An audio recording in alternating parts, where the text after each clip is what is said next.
At the end of 2023, there were 3 fires extremely close to us that made us reconsider fire preparedness in our build, ultimately leading to the decision to install a whole home sprinkler system. We released the first 2 videos covering the materials we chose, system layout, and how we integrated them into our airtight ceiling with custom enclosures. This video is the final one in our sprinkler series, dedicated to the final riser connection and initial test.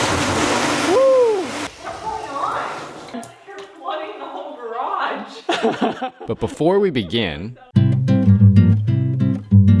my overall goal with these sprinkler system videos is to convince at least one single person to change their build plans for their upcoming new build or a large addition or remodel to put in a residential sprinkler system in their house. It's such a well-proven, effective technology, and it is not that expensive. If you're going to do that based on what you've seen in these videos, please put a comment below, email us, I want to know about it. To make this even more convincing, I put a free download below that has the riser diagram, a full materials list with part numbers and where we got everything, how much we paid for everything. That is typically not something we give out for free, given how much time and energy I spent researching and learning all this and putting all that together in an easy to read format. But like I said, my goal is to get at least one person to put one of these systems in. Another huge thanks to those who donated to our GoFundMe we set up benefiting our local volunteer fire company. They were the folks who put out that house fire across the street and the 2 brush fires that were really close by our build. Really genuinely grateful for that support. All of our fire sprinklers are roughed in, and it is now time to start thinking about our riser, how we're going to connect the heart of the system, this beautiful 1.5 horsepower Goulds pump, to the rest of the sprinklers through this big red pipe here. This has been pressurized with about 50 PSI all through insulation, drywall, painting. It's held the same pressure the whole time, so I can confidently know that there's gonna be no leaks in the system when we go to put water in here instead of air. So now we can get this pump hooked up, get the tank set, which is gonna be where I'm sitting, our big 300-gallon tank, and finally get this system pressurized with water. Now, I am not a fire system expert by any means. I've never done this before, but I did do quite a bit of research in figuring out all the components of this riser that I'm about to build for this thing, and I looked at a professionally installed system in our neighboring state of Maryland, where residential fire sprinkler systems are required in every new construction. So one of our friends just got their home built by a GC, and they hired out a fire sprinkler contractor to come in and look at their system. So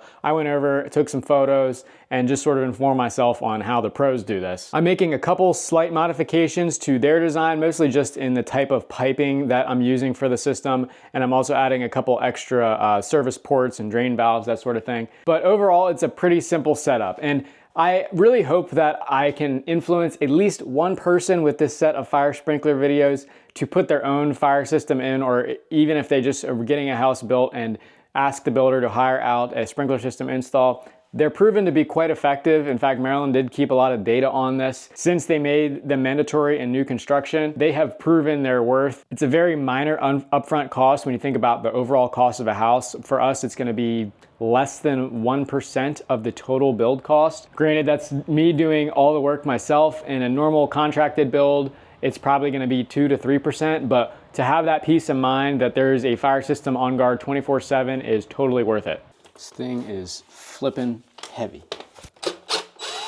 This is the board it came on.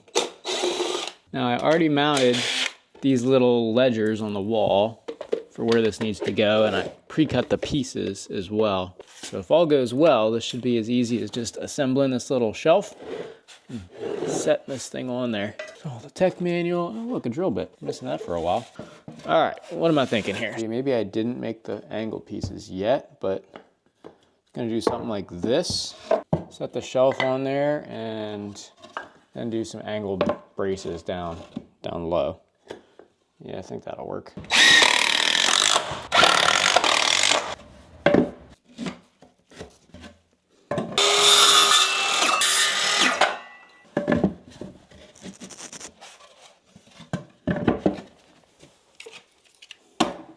Not bad.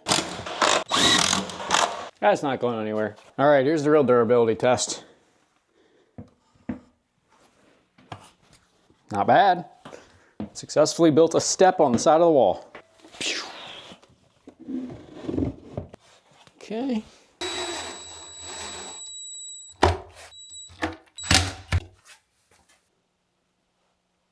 With the pump secured to my little platform, let's go over the riser assembly that I'm going to be putting on top of the pump. I came up with this little flowchart diagram to help me plan out all the parts and pieces that I needed to order for this riser, which I sort of mimicked one that I had seen installed professionally from our friend's project. So I used some of that layout and then combined it with some things that I personally wanted, some extra valves, unions to make things easily changeable in the future, and this is what I came up with. Starting from the bottom is the 1.5 to 1 inch reducer to go from the pump to our 1 inch nipples that we have going all the way up.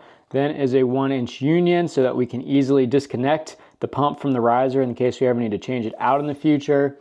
Then is a 1 inch spring-loaded check valve. That prevents the head pressure of the sprinklers from backing up down into the pump and running the pump backwards when it's not in operation. So this guy keeps the pressure up in the sprinkler system. Then we have our pressure switch. This is a 30 on, 50 off, very similar to what you'd see in like a well application. This one's a little bit different though because it's got a low pressure cutoff. That's what this little guy is, this lever is right here. If the water tank ever fully empties, like if we're not here and one of these things went off, once the water tank is empty, this will cut the motor off once all the pressure runs out so that at least the motor doesn't burn itself out. Then moving up, we have a 1 inch by 1/2 inch T. This is where our system pressure gauge is. We can keep an eye on the pressure at all times, and our drain valve. So we can drain it out, and we can also use this as a test valve. If we close this next ball valve up here, we can run the pump monthly or so, or every other month, and see water coming up and out to this valve to test the pump out. We can check the pressure that the pump's putting out. And if we want to drain the whole system up top, we have this check valve here that prevents water from coming back down into the pump. So all we have to do is keep this valve open and open this valve up, and all of the sprinkler system will gravity drain out here. Coming up to the top, we have our 1 inch valve that I just mentioned, and finally a 1x1 T with a plug at one side. This is in case I ever want to add on to this system. In the addition, if it doesn't get its own tank and pump, I can feed it off here. It's just easier to put this T in now than later. And finally, the 1 inch PEX male adapter that will go to the whole system. And now starts the slow process of Teflon taping and pipe doping everything, putting it on just one piece at a time. The nice thing about using a union though is I can do just the bottom little piece that sticks up off the pump, and then I can do the whole riser by itself off the pump. Once that's done, I can set it on the union, rotate it whichever way I need to, and then tighten the union down.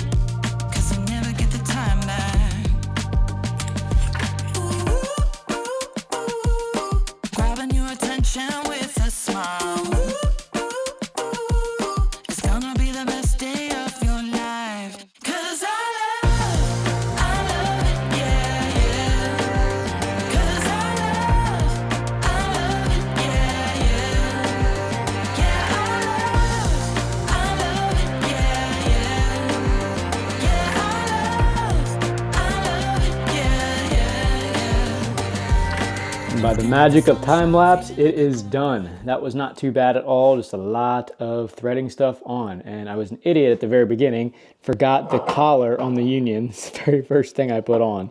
So I had to take that off, get my collar on, and I left that till last because I did not really want to ding this up. So it actually might have been a good thing in the end. But if there's any nicks or anything in this union, that will tend to leak. So I want to make sure that that stays nice and clean. So that was the last thing to go on. Now I guess it's time to release pressure out of my system here. It's been holding at 50 PSI for months at this point. This has been sort of a back burner project as we've been finishing up other things like getting drywall on and whatnot. And I'm pretty impressed that even my test rig has held up all that long. Whew. Definitely some moisture in there. It's hitting my finger as it comes out.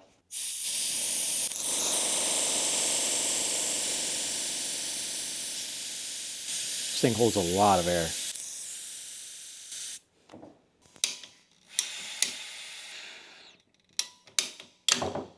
A little bit of water. Whoa. I guess that's from when I put the hot water in to let the pipes warm up. Whoa! All right, I'm gonna get this thing on here and then I will get it nice and secured to the wall. I did put a light smearing of pipe dope on my union, which is kind of cheating, but I really did not want to deal with a leak there if I did not have to. This thing plumb, oh, pretty close actually. It's surprising that the port out off this pump was that plumb. Gotta have some big wrenches when you're working with 1-inch fittings. This big wrench just barely does the job. I can't imagine what like industrial plumbers for commercial applications have to deal with some of the size of these freaking fittings. Just twisted it a little bit too far, which is annoying. Well, only one way to check it. Before doing anything else with this, I need to definitely support the top. So I want to get it right around this nipple right here. And this is 5 1/4 inches from the wall I just measured. I have some leftover unistrut and pipe clamps from when I mounted the radiant sweeps coming into the foundation. However, these are for 1.5 inches and I need 1 inch. And I really don't feel like going to the store to get more or ordering more. So I think I'm gonna take a page out of my book when I was doing my supply plumbing here with a wooden mount and a simple strap clamp. If this were a commercial job or something, that would definitely not be acceptable, but being that it is just a residential system and I'm the one installing it, it should be just fine. It's gonna be pretty secure. I found that those wooden blocks do a really nice job actually. Way better than those simple threaded standoffs that you can buy to like screw to the wall. Those things are really flimsy compared to the wood block.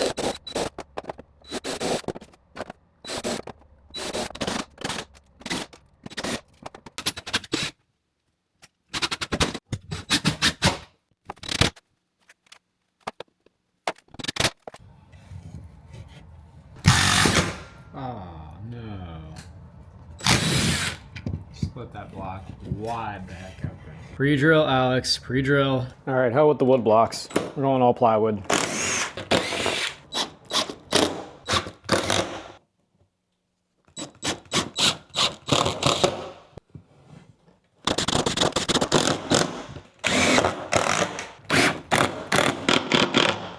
That's not going anywhere. And as a bonus, I got a nice little shelf to collect some dust and put miscellaneous stuff on. Before I connect this red tube to the top of the riser and get that out of my way, I'm going to do all the wiring. This is gonna get a 20 amp 2-pole dedicated circuit. That's what this 12-2 wire is right here. I'm gonna just feed it down my little bracket that I made to sort of try to hide it as best as I can. And then this will go right into my pressure switch. Then I'll do a separate wire from the pressure switch down to the pump.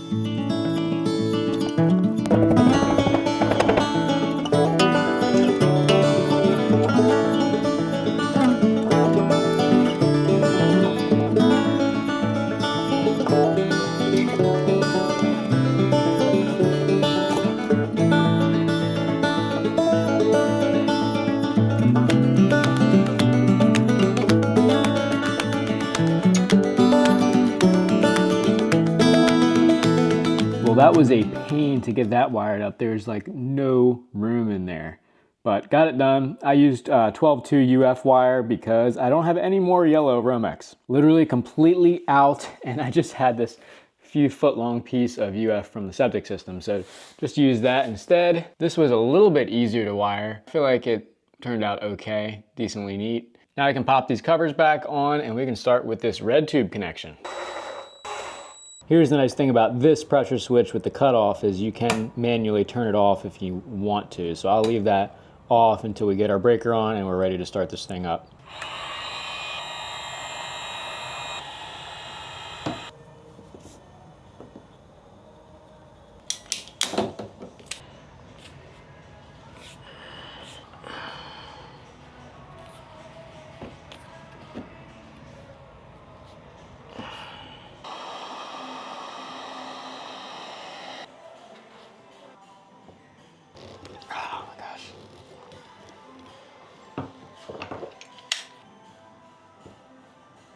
Perfect.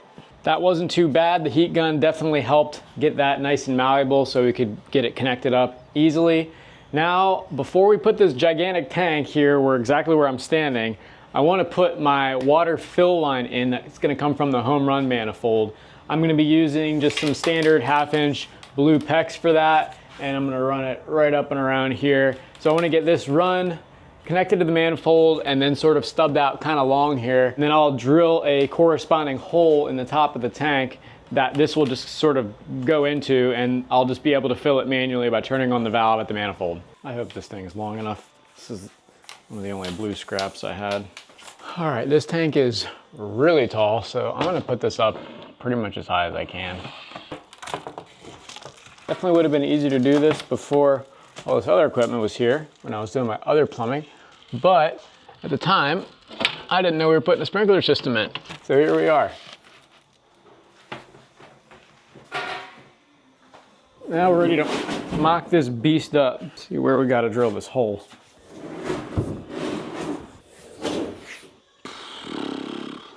Probably should think about how I want to plumb it at the bottom before I truly drill the thing, so I know which way this is rotated, because that's gonna kind of make a difference with how the piping down there all works. Maybe it's a better idea just to mock that up first and let this be the last thing I do. That probably makes sense. I have a menagerie of 1.5-inch couplers here. Hopefully I've got everything I need. These are all Schedule 40, not DWV. They're meant for pressure, so they have a longer engagement depth than standard DWV piping does. That's only subject to the force of gravity. These will always be under suction, of course, but it will be higher than normal pressure nonetheless. I got a ball valve to shut everything off at the tank. This is a union, so I can always disconnect the tank if I need to. Same idea as the union in the riser. If I ever need to replace the motor, it's easier. And then some bushings and things like that. So hopefully I can make it work with what I got here.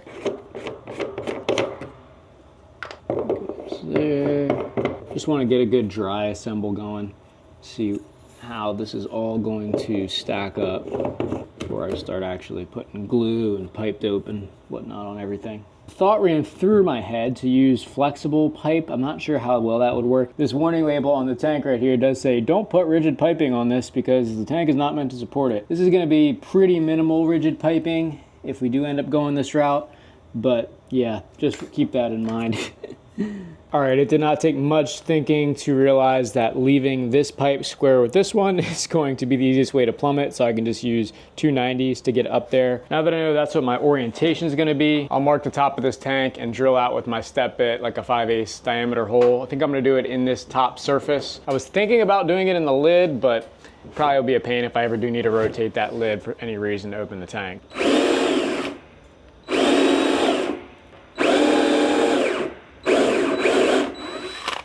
Switch to my narrower bit. That wide bit was making a really big hole. This is a much thicker piece of plastic up here than on the sides. Beautiful, 3/4 inch.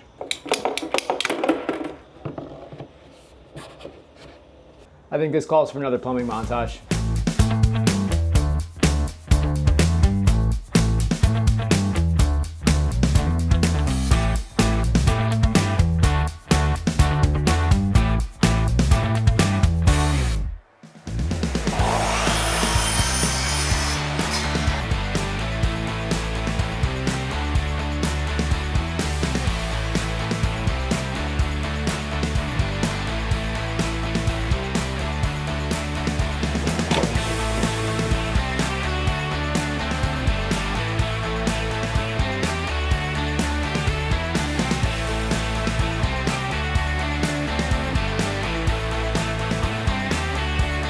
With that last suction connection, plumbing is officially done on the sprinkler system. While that was drying, I went ahead and threw in the circuit breaker, just a standard 2-pole 20 amp, nothing special there, same exact one as our well pump. Now we are ready to test this guy. This is what I'm thinking. I'm gonna fill the tank up with my tank filler, use the tank hydrostatic pressure to push water all the way through the pump up into my riser, and then I'll hook a hose up from the well pressure tank, my blue tank, to the hose bib on the riser to then fill the whole rest of the system with house pressure water at 40 to 60 PSI, whatever it's at on the well pressure tank. That way the whole system is full of water and it's at pressure so that there's not a sudden surge of water coming into the system or anything when I go ahead and flip this breaker on. Then when I do flip the breaker on, I can flip that switch on and then test my pump out by just opening this spigot here, basically making the system think that there's a sprinkler going off. It should run the pump, discharge out here, and we'll be able to see what our pressures and stuff are. So that's the plan. We're gonna see how well that actually works out. Things rarely go to plan around here.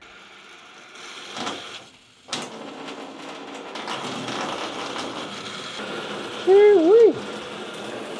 Just realized I didn't tighten my union with a wrench. I probably should do that.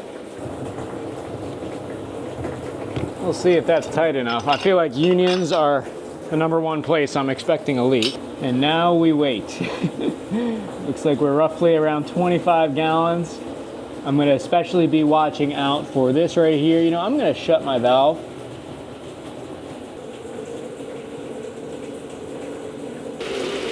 Probably should have rinsed this tank out. It's kind of gross at the bottom. Luckily, this is not tied to my drinking water at all. That thing is flowing. As I'm sitting here watching this fill, I had an idea of something I should have done on the plumbing.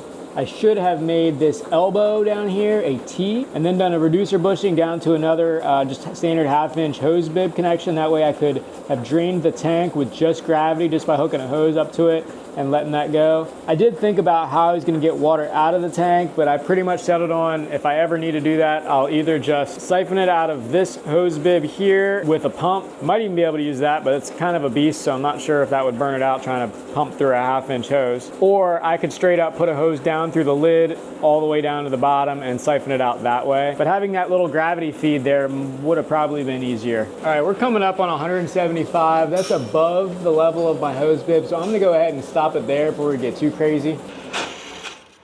So we're looking good on leaks down here. There's only water up to this valve though, so in theory, by turning this valve, I should get water all the way up to my ball valve that's closed up here. I'm just gonna go real slow and let this pump fill up. Oh, that was quick. A lot of air.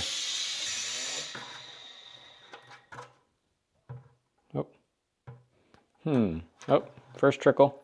Not much pressure because there's only about that much of head pressure down here. All right, now we're over 225 and cranking.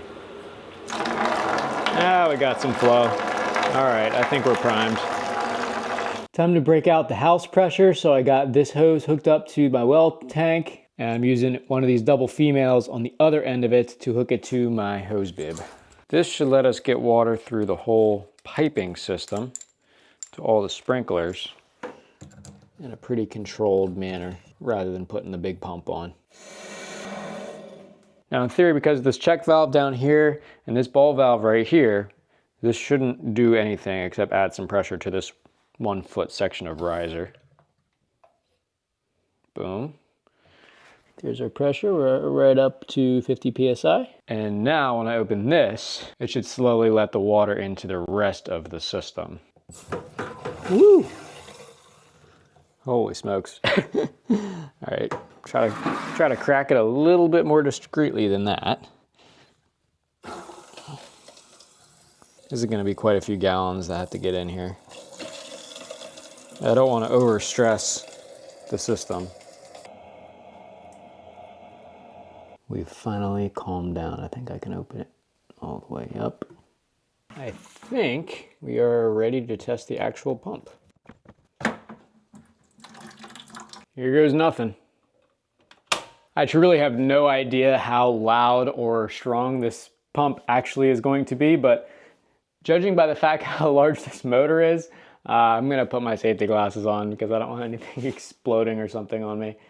So in theory, when I hit this guy, we're at 40 PSI according to this gauge, but I think this does turn on briefly just to assess the pressure. So something's gonna happen, I'm pretty sure. And then once it senses that it's at the right pressure, I think it'll cut it off. Fingers crossed here. Oh, okay. Nothing actually happened because I think it's at the right pressure. Okay, cool. So next step is to release some pressure with the hose and see what happens. I'm gonna hook my bigger 5/8 hose up to this and just run it outside. That way I'm not worried about catching a gigantic stream of water. My first idea was putting a bucket up here. I had images of blasting water into my face from the bottom of the bucket. So I'm not gonna do that. So let's give this a shot with the hose hooked up. Slightly larger hose. Hopefully that creates a little bit less pressure for this thing to push through, because this pump is definitely not supposed to be pushing through such a small opening. Give her a shot, see what happens. It should kick on, I think.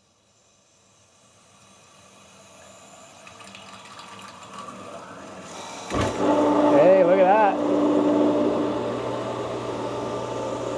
Wow. Cool. I wonder how how much it was really blasting at the end of the hose. Let's try it again just for fun.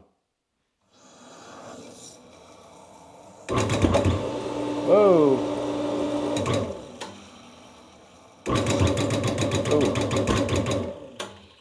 Oh, that didn't sound good. It's flickering the lights. Holy crap.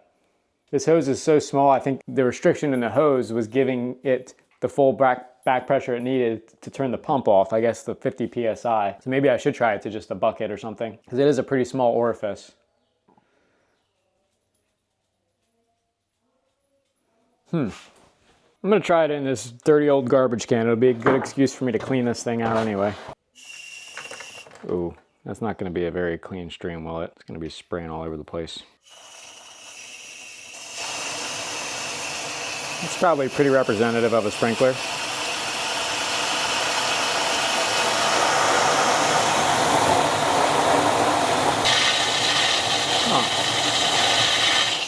Oh, you know what? I forgot to hit the switch. Forgot to hit the gosh dang on switch. All right, this should power it up. Kind of violent when that thing turns off, but it does the job. Settles down to like 38, something like that. Trash can test, take 2. Woo!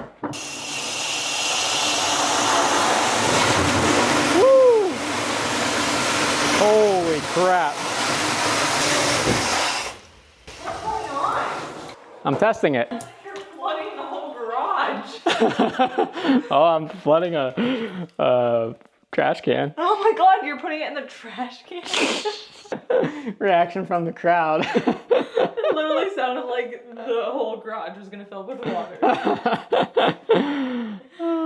That's funny. Okay, well, it's safe to say it works. The pressure switch, it's a little bit jostly. I've seen other systems controlled with flow switches, which is probably the more smooth and probably honestly the better way to do it, but just a little bit more expensive. This pump's just so powerful that it easily hits the 50 PSI shutoff of this thing just with the back pressure of the sprinklers, even with one running. So that's why, you know, it'll get to that and shut off, and then within a second or two, the sprinkler drops it back down below the 30 and it kicks back on. So it kind of is a little bit jostly, but it definitely pumps water, no doubt. I have no worries that if one of these sprinklers ever goes off, that there will be enough pressure to extinguish whatever is going on beneath them, because that is definitely not a small amount of water. Like Elena said, it sounds like there's a gosh dang fire hose going off down here in the garage. How long did I run that thing? Maybe 10 seconds, 15 seconds at most. There's probably 4, maybe 5 gallons of water in here. So it works. I'm super happy with that. And actually one of the comments on the last videos